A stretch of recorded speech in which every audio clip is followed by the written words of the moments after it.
shows. You can always visit the TavisSmileyShow.com. That's the TavisSmileyShow.com, or wherever you get your podcast, and listen to the Tavis Smiley podcast version of this live program at your leisure.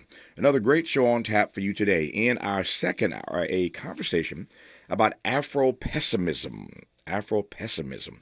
In this particular and peculiar American moment with award-winning writer, poet at UC Irvine, African-American Studies professor Frank B. Wilderson III. We will talk about Afro-pessimism in our second hour. In our third hour, a dialogue with Boing founder Cory Doctorow about how to use intellectual property. This is his idea, how to use IP laws as an effective response to Trump's tariffs. And we'll go inside his latest book called Picks and Shovels, about how the personal computer became the most powerful tool for crime ever invented.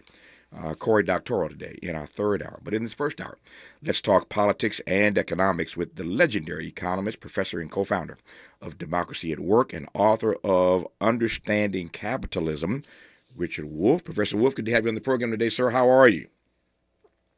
I'm very good, and I appreciate very much your invitation. I'm delighted to have you on. Glad I got you for the hour. As I mentioned, you are legendary and world-renowned in your work, and it's an honor for us to have your voice on this program for the next 60 minutes. Let me do this first. Donald Trump had comments to make yesterday that I think calmed the markets, and I'll get to the schizophrenia that seems to have taken hold in our markets when Donald Trump returned to the White House. I don't know that anybody knows on any given day how to move. And I think there are consequences and repercussions to that. We'll talk about that part in a moment. But here's what he had to say yesterday that I think calmed people's nerves just a bit. Fed should lower the rate. We think that it's a perfect time to lower the rate, and would like to see our chairman be early or on time as opposed to late. Late's not good. Mr. President, I don't want to talk about that because I have no intention of firing him. Mr. President, there are reports that you're considering doing something for moms across the country, giving them some type of bonus whenever they have a child. Are you considering that? Or Sounds like a good idea to me. Yeah, please. You have no intention of firing Jerome Powell because your economic advisor Kevin Hassett a few days ago said that you and people in the White House were studying this idea of possibly doing before his term ends. No. Do you have any plans on doing that? None whatsoever. Never did. The press runs away with things. No, I have no intention of firing him. I would like to see him be a little more active in terms of his idea to lower interest rates. This is a perfect time to lower interest rates. If he doesn't, is it the end? No, it's not. But it would be good timing. It could have taken place earlier. But no, I have no intention to fire him. I love Professor Wolff, how he says 3 or 4 times, I have no intention of firing him, but he needs to lower interest rates. I mean, he is giving his directive. He's giving his directive to Jerome Powell about what to do if he doesn't want to be fired. But I have no intention of firing him, unless, of course, he doesn't do what I just said, which is lower interest rates. How did you read those comments yesterday? Well, I think you captured it beautifully. The uncertainty that the whole world now feels because one of the richest countries in the world, the United States, is herky-jerky one day or the next day, on again, off again. Of course, he suggested he might fire him, just as he's now implying the possibility by endlessly repeating that he doesn't have any intention of doing it. You don't know from one day to the next. And all economics teaches you that small group of people, the corporate elite in each country, who decide whether or not to invest money to build their enterprises or to wait until the conditions are more profitable, and therefore we're all held hostage. If they invest, well, we have jobs and incomes. If they don't invest, well, we don't have jobs and incomes. Everyone knows who studies this that what they need is some reasonable certainty that the conditions for their investment are the ones they need to make a buck. That's the way that this capitalist system works. And if the president of the United States raises a tariff one day, lowers it the next day, threatens to fire the head of the Federal Reserve, then takes it back, it's no longer a question of what he just said. Mm-hmm. It's a question of the uncertainty that he actually makes worse by the up and down, the taking it back, the saying it. And that's true about tariffs. It's true about firing federal workers en masse. And it's also true about putting the pressure. If I could add one thing, it's not the perfect time to lower interest rates. Absolutely not. That's total nonsense. The reason Mr. Powell, and I'm no fan of his either, but the reason Mr. Powell at the Fed is hesitant about lowering the rates is because tariffs are a major provocation to an inflation here in the United States, which nobody wants. And in a time when you might have an inflation because of the tariffs, the last thing you do is lower interest rates because that stimulates inflation as well. So it's just wrong-headed nonsense, and that's half the problem, and the uncertainty is the other half. Oh, it's going to be a great hour. As I said at the top, he is legendary in his work as an economist, respected and renowned across the globe. Professor and co-founder of Democracy at Work, and the author of that classic text, Understanding Capitalism. The question that this book aims to answer is, why does capitalism fail us? Why does it fail us? We'll talk about that, these corporate elites holding us hostage that he referenced a moment ago. Going to be a great hour. We're going to get our learn on today with Richard Wolff on Tavis Smiley. Hope, agency, dignity. This is Tavis Smiley. Can you dig it? Come on!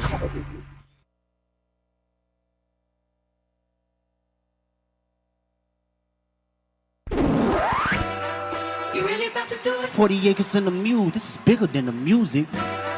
You really about to do it? Yeah, they tried to rig the game, but you can't fake influence. Who among us doesn't like black music? But Kendrick is right. This moment is so much bigger than music. These are serious times. We've got serious problems, and we need serious people who understand that slogans are not solutions. When you want substantial and sober analysis about things that matter to you and the ones you love, this is where you turn. We're KBLA Talk 1580, and we've got your black. This is an ad by BetterHelp. Think about your mentors and idols, the people who inspire you the most.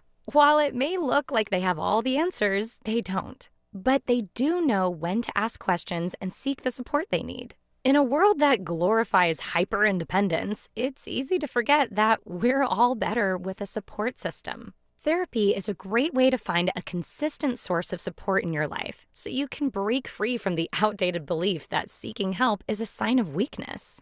BetterHelp has experienced therapists ready to help you with challenges ranging from anxiety and depression to relationships and stress. It's convenient, too. You can join a session with the click of a button, helping you fit therapy into your busy life. You can even send your therapist a message anytime something comes up. Build your support system with BetterHelp. Visit BetterHelp.com/ABCRadio today to get 10% off your first month. That's BetterHelp, HELP.com/ABCRadio. Make a move into a home of your own. With City National Bank's Ladder Up Home Loan Grant, you could receive up to $20,000 that you never need to pay back. Use it toward your down payment, save on closing costs, or to buy down your mortgage rate. Find out more at cnb.com/ladderuphome. City National, here for every stage of the journey. Property must be in a qualifying market in California, New York, or New Jersey. Additional terms and conditions apply. Not all applicants will qualify. Terms are subject to change without notice. City National Bank is an equal housing lender. Member FDIC. NMLS number 536994. This is Stevie Wonder, calling on Los Angeles property owners to help get unhoused veterans off the street. If you're a property owner or know someone who is, consider accepting veteran housing vouchers. You will receive guaranteed rent while providing a stable and safe home.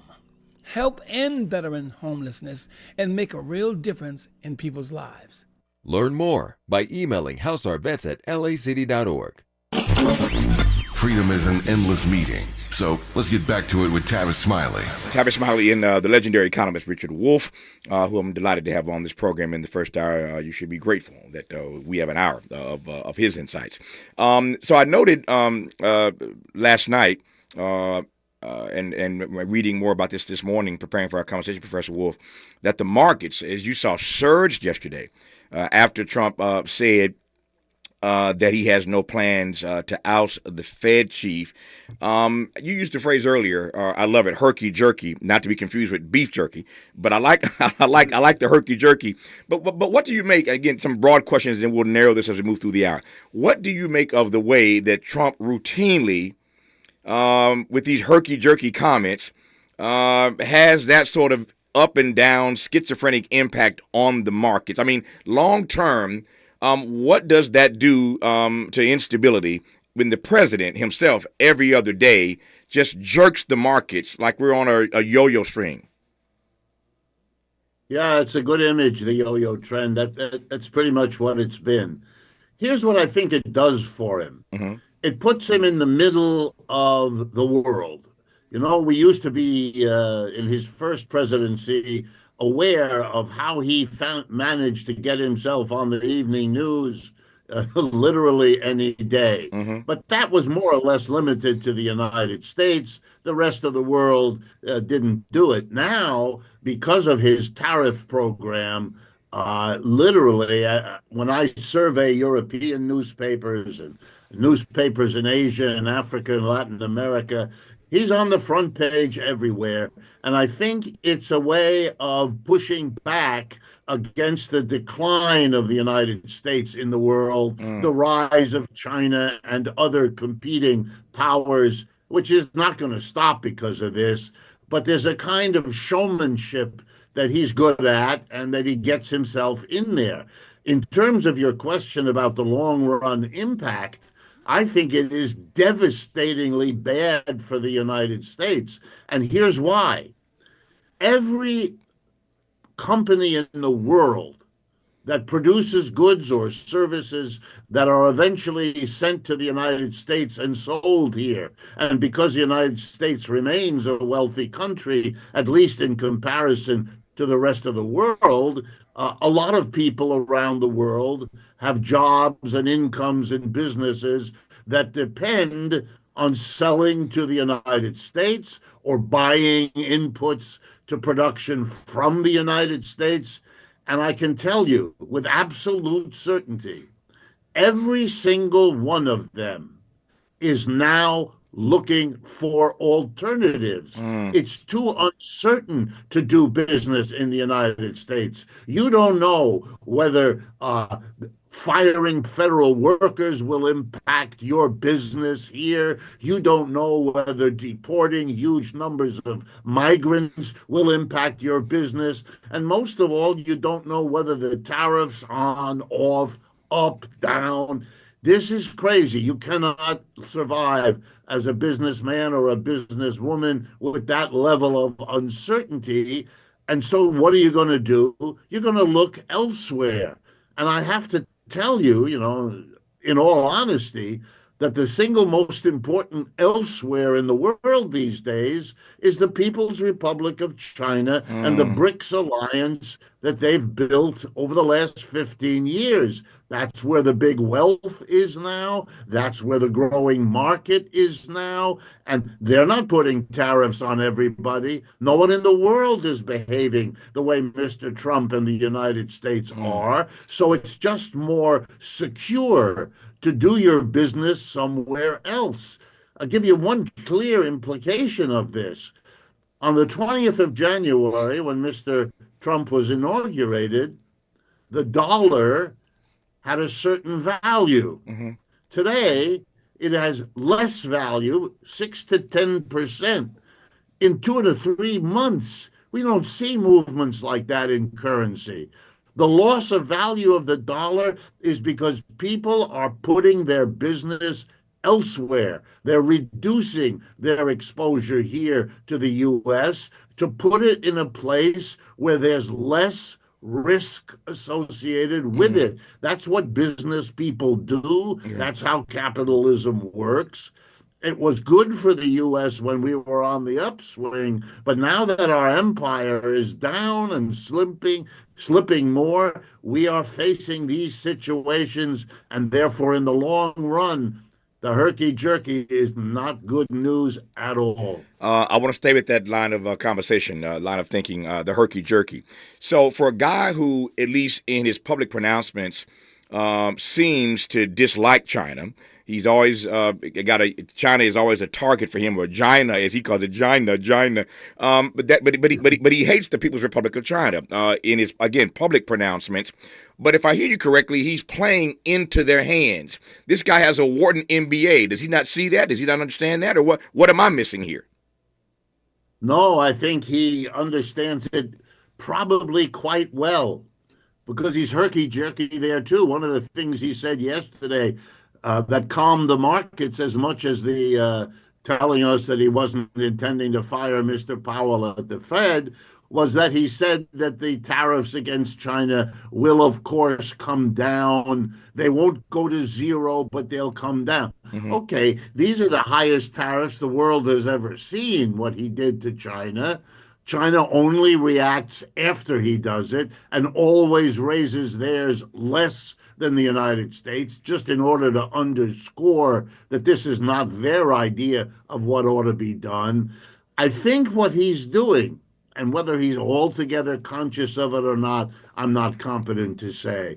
But he's making short-term advantage. He's the big fighter. He's sticking it to China, all of those images.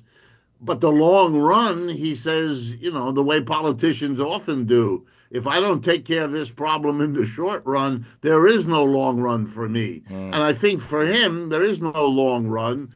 So he's willing to sacrifice it for whatever short-term political gain he can get by being Mr. Tough Guy against China. And I think it's very, very short-sighted. I'm not surprised our political people behave in that way, but he's an extreme version of it. Yeah. And my guess is, to be as blunt as I know how, that the people in China are smiling to themselves as they watch this performance unroll.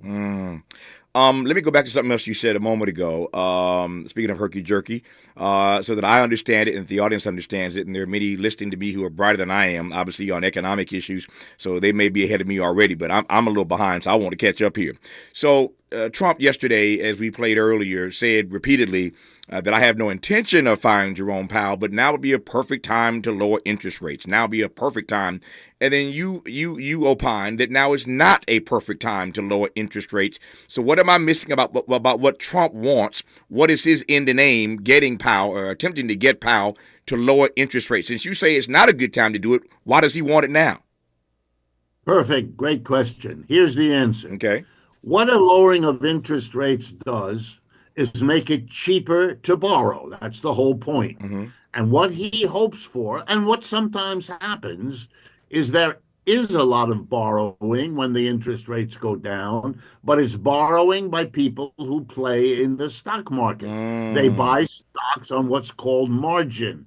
When you buy on margin, you just put down a small amount, like a down payment on your home, and you borrow the rest with which to buy the stocks. Mm-hmm. You're willing to play that game, hoping that the stock goes up, but only if the interest rate is low enough to make the risk you're taking relatively small. What Mr. Trump is hoping is that he can offset the decline in the stock market, and let's be real clear, all of us, the market has declined since he took over. Mm-hmm. So he's not looking good to the people who depend on the stock market. And remember, the 10% richest Americans own about 80% of the stock. Those are the people who donate to Mr. Trump. Those are the people that love him, et cetera, in a disproportionate way. He's got to keep them happy. Lowering the interest rate makes it easier for the people who play with margins in the stock market to buy more, and that will drive up the price in the market. That's what he's looking for. Just as you opened today's program, Tavis, by telling us rightly, that the market jumped yesterday when he had something good to say. Well, for him, lowering interest rates is a more powerful way to boost the market than anything he can say. Yep. So you put your finger on something else. I mean, every time you open your mouth, I'm getting excited here because I got more stuff I want to probe. So you made the point very clearly that and correctly, of course, that the market has in fact been down since Donald Trump took over. But here's the rub: this is the guy that everybody thought would be better on the economy. What did we get wrong? Yeah, I mean, he is committed for reasons which you'd have to know him and his biography better than I do. He is committed to magic. He seems to believe that there are two magic roads to economic prosperity. One of them is taking a chainsaw to the federal civilian labor force, as Mr. Musk has been doing since day one of his administration. And the second one is hitting the entire world. And I mean that. Every country in the world is hit, or with a very few exceptions, is hit with a tariff. I mean, we've never seen this kind of wholesale commitment to two acts: firing workers at the federal level and imposing a tariff on everybody. Well, here's my advice. If you do these kinds of things in the kind of massive slash and burn way that he's proceeding, huge tariffs on everybody, very high, whole departments to close, the Department of Education apparently slated for elimination, you're going to get enormous retaliation.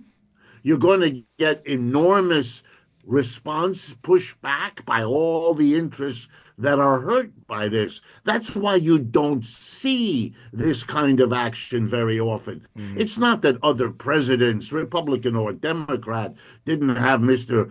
Trump's nerve or his anything else silly. That's all silly. They didn't do that because you never know how that's going to play out.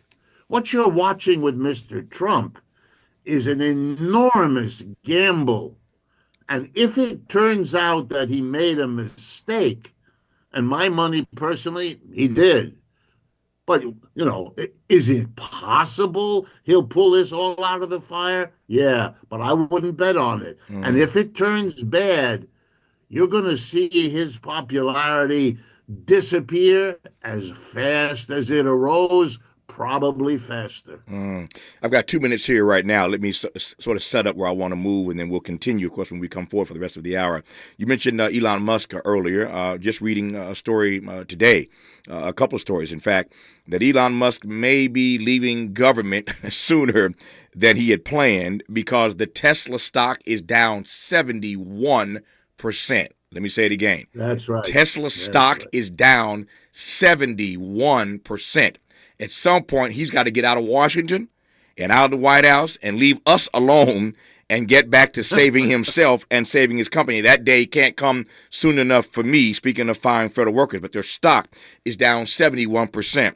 Earlier in this conversation, you made the comment that the corporate elite in this country are holding us hostage. I've got 90 seconds now. Just give me the opening frame. We'll continue when we come forward. What did you mean by the corporate elite holding us hostage? In economics, there's a simple rule. The working class of people, that's the vast majority of us, we do not save as a class. Some of us do, but the rest of us borrow more than we earn, and so that's where our savings go. We put them in the bank, and the bank gives you the credit card that allows you to spend more than you earn. So there's no net saving of the working class. The employer class, and let's remember the U.S. Census tells us that 3% of Americans are employers. The other 97% of us are not. And the 3% are in the position of taking into their hands the profits of enterprise in our economy. If they turn around and pour them back into the economy, i.e. they invest them, our economy is doing well. If they decide to hold back For example, because Mr. Trump is too uncertain to make an investment decision, then we're in trouble. Hold that thought when we come forward. We're going to continue this. This is why I love Richard Wolff. Talked to him a number of times over the course of my career. Always delighted to be in conversation with him. There are a lot of smart people in the academy. Not all of them have what I call a usable intellect. Richard Wolff makes everyday people like me and you understand this stuff because he has a usable intellect, and I'm going to tap more into it when we come forward on Tavis Smiley. What's your quarrel with the world? You're listening to Tavis Smiley.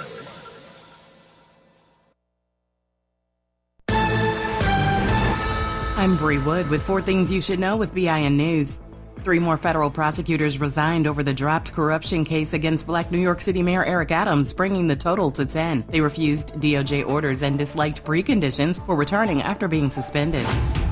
President Trump says he won't fire Federal Reserve Chair Jerome Powell despite not being happy with him. Trump wants Powell to lower interest rates, and Powell, whose term ends in 2026, says he can't be fired by the president. A massive wildfire in Ocean County, New Jersey has spread over 8,000 acres, threatening 1,300 structures and forcing 3,000 evacuations. The fire is currently 10% contained with no injuries reported.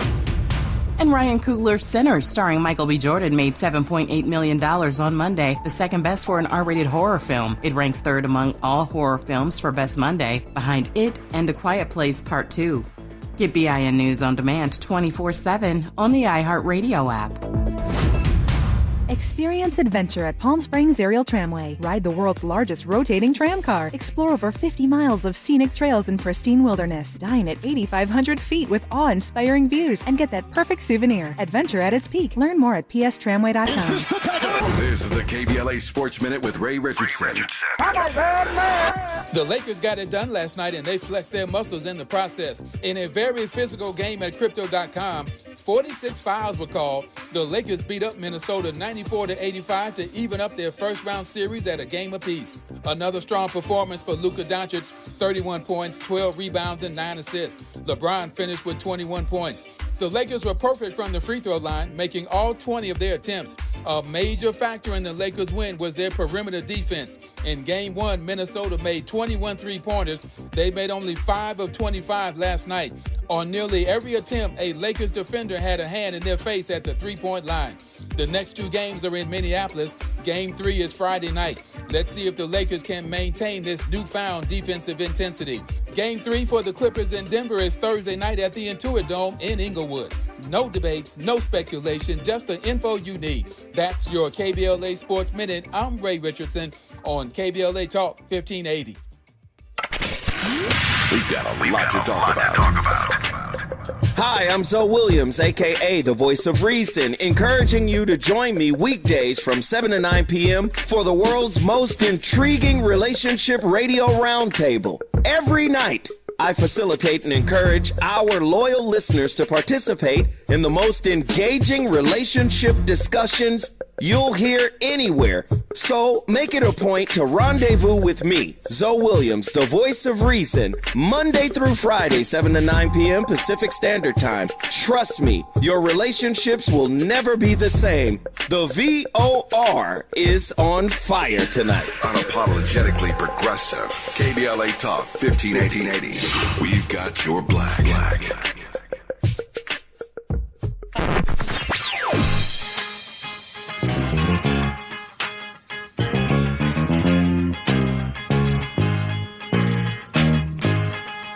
This is KBLA Talk 1580.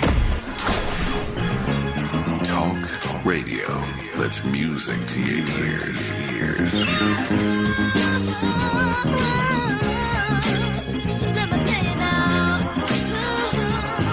We're unapologetically progressive. KBLA Talk 1580. Imagine a photograph of your favorite place in California. Then right in the middle of it, one piece of litter. Litter has no place in our lives, not one piece. Together, let's change that. Clean California. Zero litter is the goal. CleanCA.com. At Exquisite Family Mortuary, we know how overwhelming it can be planning a meaningful farewell for your loved one. Secure your peace of mind by calling Charlotte White at 323-577-5562. That's Charlotte White at 323-577-5562. From traditional funeral services to memorials to direct cremation, pre-needs, and more. Call Charlotte White at Exquisite Family Mortuary for Southern hospitality in Southern California. That's Charlotte White at 323-577-5562. Exquisite Family Mortuary is located nearby in Inglewood, California. Exquisite Family Mortuary, where your loved one becomes our loved one. Paid for by government.com. Did you know the United States Mint has issued a new Morgan silver dollar coin in proof condition for the first time? Not only that, they are also minted in 99.9% pure silver for the first time ever in history. Coin experts are calling this an amazing opportunity for anyone that knows the enduring popularity of Morgans. But you must hurry. Only 400,000 of these legal tender silver dollars were issued. These first ever Morgan silver dollars are brand new with stunning mirror-like finish, minted by the iconic San Francisco Mint. Call now and you're guaranteed a new first ever 99.9% pure silver proof Morgan dollar. To learn more, call 1-800-973-9717. If you order now, you will receive a free coin collector bonus pack, a $25 value, free with every order. Call 1-800-973-9717 now to secure your new Morgan silver dollars before they are gone. That's 1-800-973-9717. Some people just know they could save hundreds on car insurance by checking Allstate first. Like, you know, to check that your seats aren't in the visitor section first, before buying tickets. I'm so excited for this game. I can't believe you got us tickets. Me too. Wait, are we on the wrong side? Yeah, checking first is smart. So check Allstate first for a quote that could save you hundreds. This is going to be a long game. You're in good hands with Allstate. Savings vary, subject to terms, conditions, and availability. Allstate Fire and Casualty Insurance Company and Affiliates, Northbrook, Illinois. Sometimes he fails at fitting in, but we're okay with that. You're inside the Tavis Smiley Show. You are indeed with the renowned economist and professor, co-founder of Democracy at Work, Richard Wolff, breaking down the state of household household economy and the global economy. His latest book is called Understanding Capitalism, and this book aims to answer the question, as I suggested earlier, why does capitalism fail us? We've been talking around that. We're going to get right at it in just a second here or two. But let me just start again with another broad question, and we'll work our way into the text. Professor Wolff, you suggested earlier in this conversation that first of all, let me do this. I meant to do this earlier and mention this earlier, and I just didn't get to it fast enough. Where's it at? Yeah, here it is. We were talking about Trump and China earlier in this conversation, in case you've just tuned in. Professor Wolff and I were talking about this. When Trump, put that tariff out there, 145%, whatever it was, against China, and then everybody saw China and the EU and the rest of the world call his bluff. The only way you can deal with a bully is to call his bluff. They called the bluff of the bully, and you'll recall Trump backed down. He said, we're going to pause it. That was his phrase, pause for 90 days, but he took it on the chin. He caved, and there's no question about that. Inside of China, it drew all kind of scorn vis-a-vis Donald Trump. And the hashtag, of course, in Chinese, but the hashtag Trump chickened out became the hottest hashtag in the People's Republic of China, along with Trump admitted defeat. Those two hashtags were trending like crazy all over China. Trump chickened out, Trump admitted defeat. My question very quickly before I move on, Professor Wolff, is how does that sort of framing of the leader of the free world in a place like China, I mean, what does that mean? How do you read that? Well, here's the way I would read it. The leader of China, Mr. Xi Jinping, refers in his speeches, and he's been doing that for many years, to the recent history, the pre-1950 history of China as, quote, 100 years of humiliation.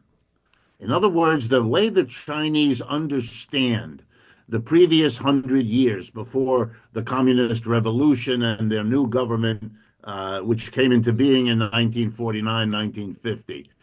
The period before that, they feel as though their country was humiliated many European countries simply took pieces of China, particularly along the coast, Shanghai, Hong Kong, that became British and so on. But the Germans were there. The Japanese invaded in 1931. They felt destroyed, impoverished, and humiliated.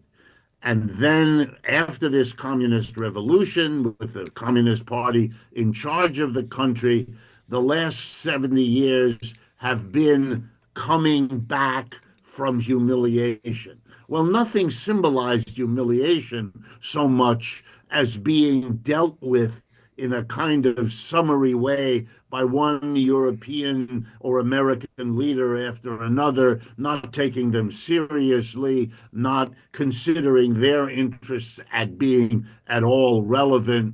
Now, to have the leader of the United States, arguably the dominant capitalist country in the world for the last 75 years, actually have to back down, as you put it, having demanded everything and then announcing that he's going to wait for 90 days and then who knows what he's going to do then. But that backing down, that feeds right into Mr. Xi Jinping's statement: we are now no longer going to be humiliated. We are now a Chinese society that has prestige, that has recognition, that cannot be pushed around by any other bully, etc., etc. This is enormously meaningful to the Chinese and gives them a shot in the arm, a boost in their self-confidence that's going to show up in 1,000 ways that Mr. Trump cannot foresee, but they are not going to be particularly good for the United States because the Chinese are on a tear to demonstrate that they can do everything that the humiliators used to do to them, only they can do it better. And I have to say, even though I'm an American and proud of it, that they are showing that that's indeed the truth. And that's why this is playing out in part the way it is. Yep. One final question, and I want to spend the rest of our time talking about the book, Understanding Capitalism, and why our empire is in decline and why capitalism is failing us. There's news today out of Washington that Dick Durbin, number 2 in the U.S. Senate, is retiring after 44 years in Congress.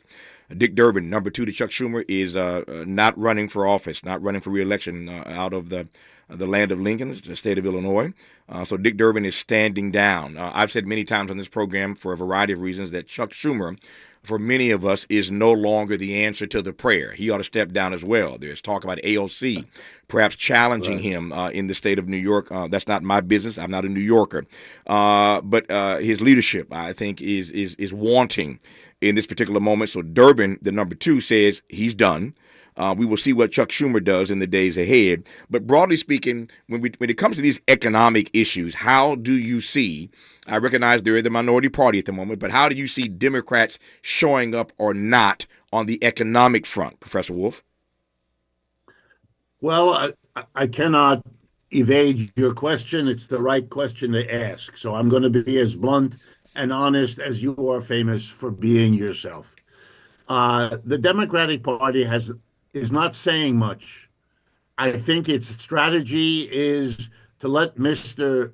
Trump blow himself out of the water, if you allow me to put it that way, to self-destruct by overdoing it, by making enemies left and right. Imagine what he's doing. I mean, I just this morning looked at the statistics.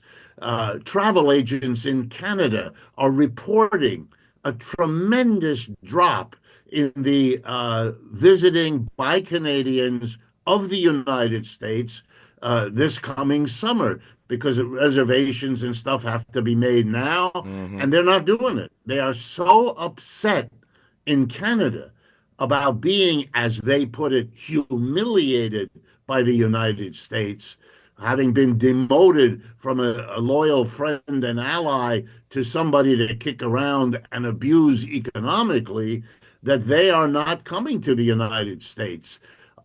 This is going to hurt the tourism business all across the United States. Millions of Canadians normally go south to various parts of the U.S. For their vacations, if they're lucky enough to have them. And we're going to be hurt by that. And that's just a drop in the bucket of what is happening in many other countries. I know it's already from Europeans who are not coming here to visit New York and Chicago and L.A. and San Francisco the way they love to do, because they feel unwelcome here. They feel that there will be hostility, even when I assure them that I don't think, individual Americans are going to do any of that. It's already hurting the United States. And I think that the Democrats are simply waiting, hoping that all of this negative outflow from Mr. Trump's behavior will simply slide them back into office. And I think they are making a terrible mistake.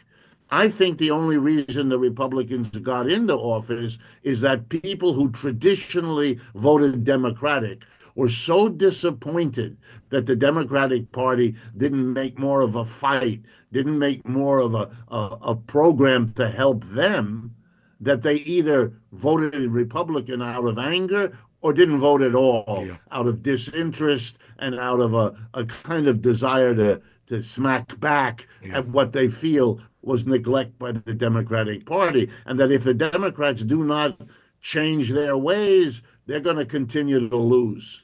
The latest text from Richard Wolff is called Understanding Capitalism.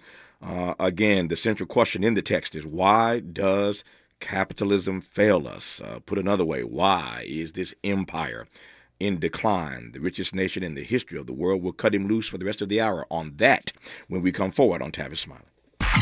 Interrogating and unpacking. That's what we do around here. You're listening to Tavis Smiley.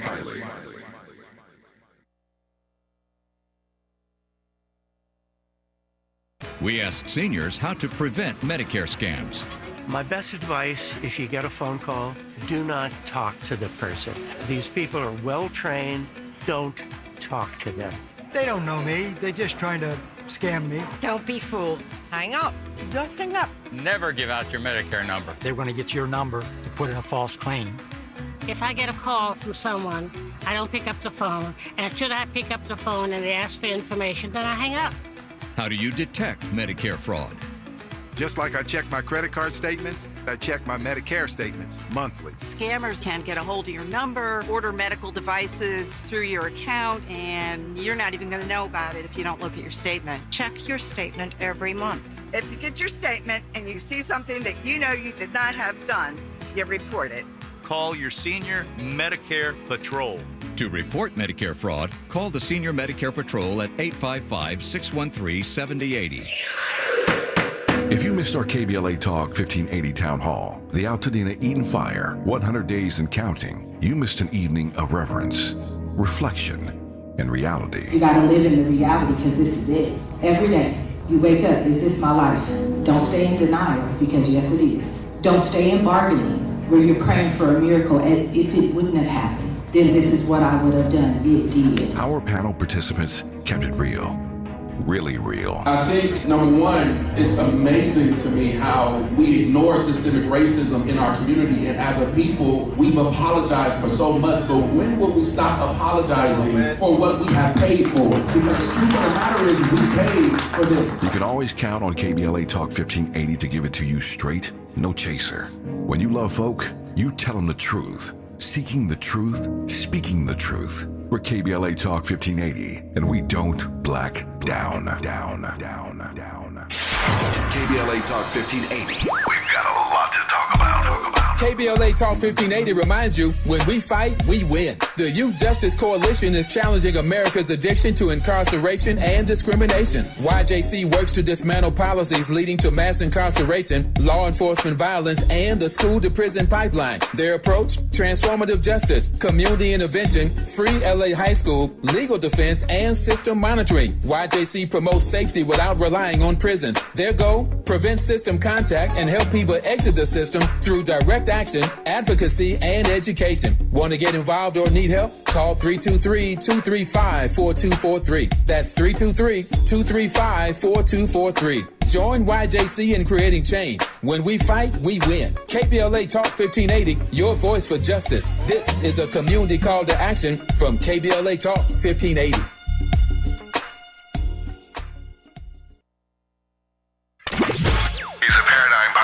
And the top-rated African-American talk show host in the nation, according to Talkers Magazine. You're tapped in with Tavis Smiley right now. Tavis Smiley and Richard Wolff. Professor Wolff, why does capitalism fail us?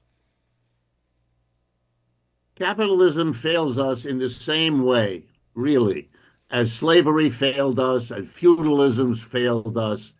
It's a system that is organized in a way that the human race really can do better than. You know, once upon a time, people thought everybody falls into one of two categories. You're either a slave or you're a master. And then we thought you're either a serf or you're a lord. And nowadays we think you're either an employer or an employee. Here's the problem. Production of goods and services that we all depend on, our clothing, our food, our shelter, our transportation, our enjoyments, it's all a matter of people getting together to produce something, a good or a service. And so the question is, how do you get people together? And what slavery and feudalism and unfortunately capitalism have in common is they give a very few people at the top the power to determine how it all works, even though they're a tiny minority. The owner of a business, the people who run the business, the corporate boards of directors in a capitalist system, they decide what gets produced, they decide how it gets produced, they decide what the technology will be that it gets used, they decide where the production happens, and then decide what to do with the results, with the profit of the business. It's a tiny group of people, and no one should be surprised if that tiny group, in the power position that they occupy, take the bulk of the wealth for themselves. They become powerful and they become rich. You know, that's the way these kinds of systems work. I happen to believe, and I think most Americans agree, with the notion that democracy, with a small d, not the political party, but democracy is a better way. That is, we get together as a group and we say one person, one vote. We all decide democratically, majority rules, what happens, what gets done. And I've always asked myself this question. If that's good for how we run our community. So we say, for example, the local mayor has real power over us, but so we have some power over the mayor. We vote, one person, one vote for the mayor, against the mayor. We have some say. But when we cross the threshold into our workplace, the factory, the office, the store, we are no longer in a democratic place. We don't elect the people who run the business. We don't participate in deciding how the wealth we all help to produce gets distributed. So Elon Musk becomes somebody with $300 or $400 billion worth of wealth, and the rest of us are wondering how to pay for our kids to go to college. This is not an arrangement that would ever be supported by a democratically organized workplace. So I think what capitalism has done, not surprising if you understand how it works, is they've made a small number of people very, very wealthy. And you know something? That's what feudalism did. That's what slavery did. And the vast majority of people, the slaves, the serfs, and now the employees, are watching on television these days. The super rich have their yachts and their mansions and send their spaceships off to the moon and all the rest of it, while we worry about getting by with rising prices of dozens of eggs. I mean, it's a system whose unfairness, whose injustice is built in at the core, which is why folks like me are saying it's time to do what we should have been doing. Asking questions about our economic system. I was only laughing a moment ago because Richard Wolff is just killing it. He's breaking this thing down. This is why I'm such a huge fan of Richard Wolff, and only on this program. Is it not heresy? Is it not treasonous to compare capitalism and slavery? I ain't mad at him. You're listening to Richard Wolff on Tavis Smiley. For all the freedom-loving folk, this is Tavis Smiley. I feel like freedom.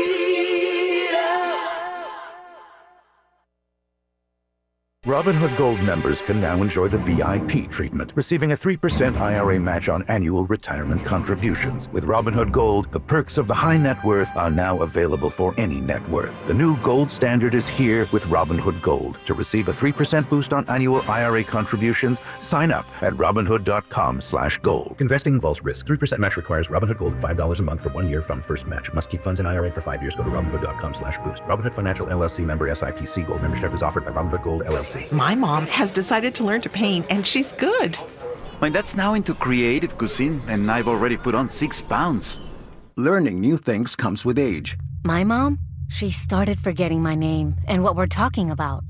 Forgetting well-known things doesn't. Memory loss may be a sign of Alzheimer's disease. Early detection gives you and your loved one time to plan for the future. Learn the warning signs of Alzheimer's at 10signs.org. Brought to you by the Alzheimer's Association and the Ad Council. Texting privacy policy and terms and conditions posted at textplan.us. Texting enrolls for recurring automated text marketing messages. Message and data rates may apply or play stopped, opt out. Individual results may vary. Consult a doctor prior to use. If you've struggled to lose weight in the past, this important message is for you because you could lose as much as 50 pounds or more with Zelfie. Zelfie makes it easy and affordable to get weight loss treatment 100% online. Zelfie providers can prescribe FDA-approved GLP-1 weight loss medications clinically shown to help people lose weight like Wegovy, Zepbound, and others. Plus, help get the medication covered by insurance so it's as little as $0 a month. The doctors are super helpful, and the meds have been a game changer. It's the first program I've had success with. Before Zelfie, I was unable to lose weight, even though I was eating healthy and exercising 6 days a week. Zelfie helped me not only lose weight, but I feel so much better. Text GOAL to 200-300 to get started today with Zelfie and see if weight loss medications like Wegovy or Zepbound are right for you. Don't wait. Text now for a link to your exclusive offer. Text GOAL to 200-300. That's GOAL to 200-300. GOAL to 200-300. Freedom is an endless meeting. So let's get back to it with Tavis Smiley. No, let's get back to it. Richard Wolff, who was preaching just a moment ago. He was preaching. I hated to interrupt. I've got 3 minutes left, tight 3. I want to give it all to him. But only Richard Wolff. Capitalism, slavery, feudalism. The exit question with 2.5 to go is the Kingian question. Where do we go from here? Or put another way, Professor Wolff, how do we sustain our hope? Well, I think we have to have confidence in ourselves. You know, we're pretty good here in the United States. I take some pride. We question our transportation systems. We question our education systems. We even question our relationship systems, our marriages, our friendships, and those are to the good. Institutions rot if you do not question them and fix them and improve them.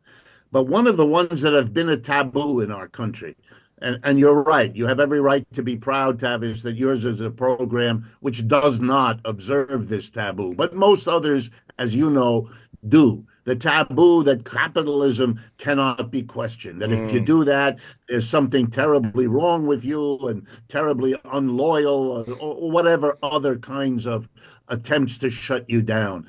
But if we do not question our capitalism, it is already rotting under our feet because of that. We have to question it because it has flaws. It produces inequalities that are all around us. This supposedly rich capitalist country has homelessness in the hundreds of thousands, if not the millions. We have this spectacle of the homeless people sitting across the street, staring across the street at the thousands, the millions of apartments and homes that are vacant. I mean, it is a cataclysmic sense of failure that ought to inspire questioning. And what is the alternative? Well, I'll tell you. It's democracy of the workplace. Yes. Come on. You know, years ago, we thought we had to have kings and queens telling us what to do all the time. And then the human race did better than that. Got rid of the kings and queens And guess what? Society didn't fall apart. Yeah. The country didn't dissolve. That's None right. of it. That's right. And if we get rid of the few who run the businesses and make them instead democratic, ask those at the top to join with the rest of us and do it on a democratic basis, everybody, even them, will be better off in the kind of society and community that could be based on that kind of a new economic system. If you are now following this 1 hour conversation, a new fan of Richard Wolff, I highly recommend the text, soon to come out in paperback. It's called Understanding Capitalism. It explores the different definitions of what capitalism is, what it is not, shows why these definitions matter, and as you've heard some of in this conversation, dissolves the many myths that make it hard to understand the system. But more to the point, it shows where and how we move beyond capitalism with specific alternative systems, again, that he just sort of highlighted here in this conversation. Again, the text is called Understanding Capitalism. Add it to your library today. Professor Wolff, you never disappoint. I appreciate you deeply, my friend. We'll do it again, I hope. I hope so, too, and I appreciate your program and what you bring to the United States at a time when the country badly needs it. I appreciate you. More of Tavis Smiley when we come forward. KBLA 1580 Santa Monica. I'm Bree Wood with 4 Things You Should Know with BIN News. 3 more federal prosecutors resigned over the dropped corruption case against Black New York City Mayor Eric Adams, bringing the total to